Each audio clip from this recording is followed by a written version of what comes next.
verse 57, the man acknowledges him as Lord, and that he will follow him. And then in verse 59, the man calls him Lord. And then in verse 61, right, another also said Lord. The word that I want to put an emphasis on is in verse 59 and verse 61. It says, suffer me first. And in verse 61, it says, let me first, right?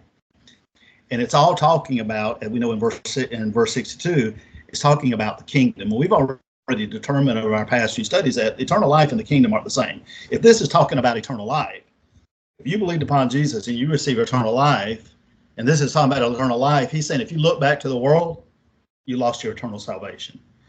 Yeah. And so this cannot be talking about eternal life. This is talking about the reward of the inheritance, the kingdom, the millennial kingdom, which is a reward. And it says that. It says, it doesn't say no man putting his hand to the plow and looking back is fit for the Christianity or is fit to be my child or whatever. It says, it specifically says he's not fit for the kingdom. In other words, he ain't gonna, he's not gonna be able to bear up under the weight of the kingdom. He's not ready. Yeah, he's not ready.